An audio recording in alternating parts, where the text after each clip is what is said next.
Tapi intinya adalah setelah saat-saat ini menunggu penyerahan mandat yang final tanggal 20 Oktober yang akan datang, masa ini kami gunakan sebenar-benarnya dan sesungguh-sungguhnya untuk menyiapkan diri.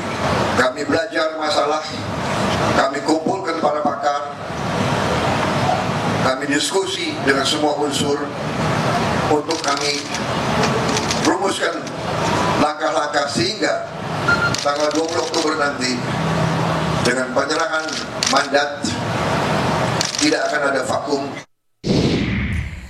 Masih bersama pengamat politik Associate Professor of NIPA School of Administration Jakarta atau STIA LAN yang juga menulis buku Local Politics Dynamic A Game Theory of Perspective, Dr. Ratri Istania.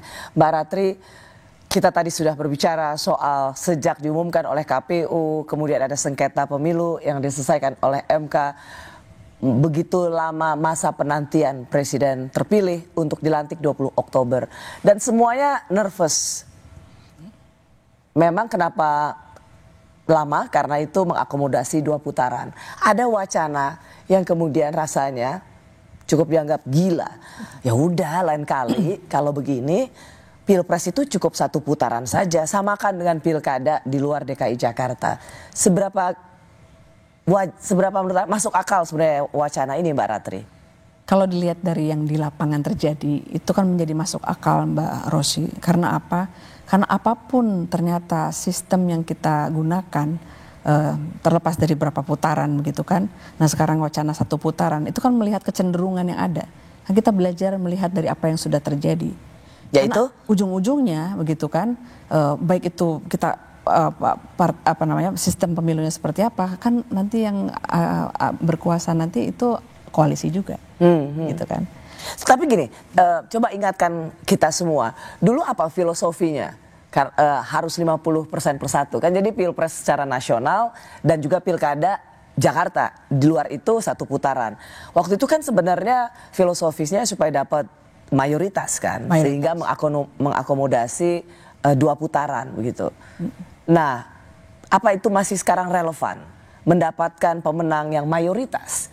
Kalau akhirnya si pemenang mayoritas itu juga tetap harus menggandeng partai-partai di luar pendukungnya supaya di parlemen ia tetap menjadi majority government. Ya kalau kita mau memberikan pembelajaran kepada masyarakat bahwa demokrasi itu masih ada, dan 50/1 itu masih ada, misalnya begitu, kan mestinya begitu ya idealnya kan. Akan tetapi ini kan sekarang kita berbicara mengenai elit dan kepentingan elit-elit partai itu seperti apa. Yang terjadi di dalam, dibalik setelah Pilpres itu ada transaksi-transaksi, dan itu yang sekarang tampaknya majoritarian itu tidak menjadi hal sesuatu yang penting, karena yang penting adalah majoritarian untuk yang presiden ya maksudnya. Yang presiden, nah, itu menjadi tidak penting karena seberapapun dia mayoritas, dia tetap harus merangkul partai-partai di parlemen. Ciri dari sistem presidensial itu seperti itu, Mbak. Pada akhirnya kan harus semua, apalagi proporsional ya, Mbak ya, kan harus dirangkul. Tapi kan sebenarnya mayoritas, karena kita sistem presidensial makanya kita harus mendapat, presiden terpilih harus mendapatkan mayoritas. Mengapa kemudian itu terasa menjadi tidak relevan lagi? Karena apapun, suara berapapun yang dibanyak, sebesar apapun dia tetap harus mendapatkan atau menjaga supaya suara dia di parlemen, supaya program-programnya berjalan, maka ia harus mendapatkan suara yang sebanyak mungkin di parlemen. Mencontoh apa yang dilakukan oleh Presiden Jokowi di 2019. Iya. Paling tidak satu, untuk sistem pemilu seperti itu kan memilih siapa yang akan menjadi presiden, begitu kan, sehingga harus lebih dari 50%. Itu ketahuan secara mutlak dia memperoleh suara dan legitimate bahwa dia itu kan jadi presiden yang the next. Kemudian yang mungkin dipikirkan sekarang ini adalah proses dari nanti policy formulation yang ada di parlemen supaya berjalan tanpa halangan berarti. Dan itu saya kira itu merupakan akhirnya bentukan dari sistem politik di Indonesia itu seperti itu. Jadi Anda termasuk yang setuju nggak dengan wacana ketika harus ada evaluasi sistem pemilu, lalu kemudian ada pemikiran ya sudah pilpres disamakan saja dengan pilkada, cukup satu putaran, hemat biaya, dan siapapun yang terpilih dengan suara terbanyak dari beberapa kandidat itu, toh dia harus merangkul juga partai politik di parlemen. Anda setuju satu putaran cukup untuk pilpres? Kekuatan pengecek itu kan jadi nggak ada, Mbak. Kekuatan pengecek itu kan kita butuhkan untuk bisa apa-apa yang sekarang sedang dijalankan dan apa yang nanti akan dijalankan dalam bentuk policy, bila tidak berkontribusi terhadap masyarakat banyak, itu kan harus dicek.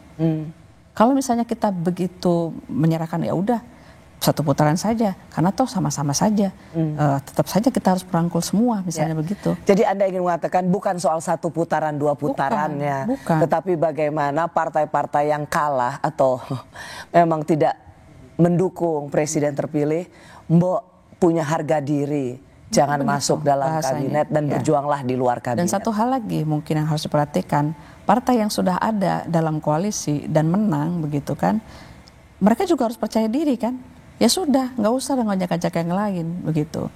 Anda bisa jalan dengan sendirinya. Itu kan jadi pembelajaran terhadap bila kita memang masih mendukung sistem yang namanya demokrasi. Masyarakat juga akan lihat, oh kita punya orang-orang di luar sana, yang di luar parlemen, yang bukan koalisi pendukung presiden, tapi masih bersuara. Itu memberikan kepercayaan diri sekarang kepada masyarakat bahwa sistem ini masih hidup. Menitipkan suaranya pada orang-orang yang berada di luar koalisi, sekiranya yang di koalisi, yang ada di parlemen, merumuskan satu kebijakan yang tidak berpihak pada rakyat. Ingat Mbak, infrastruktur politik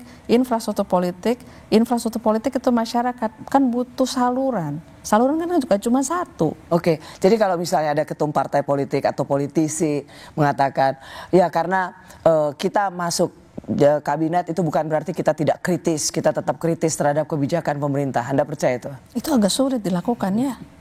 Dan itu menunjukkan ambigu ya. Apa message? Mau diajak ke kabinet, mau terima jabatan menterinya, tapi di parlemen digerogotin juga. Itu justru mencerminkan ke sebuah politik yang sangat tidak etis. Mau jabatan kursi menteri, tapi di parlemen tetap digebukin, itu nggak etis lah.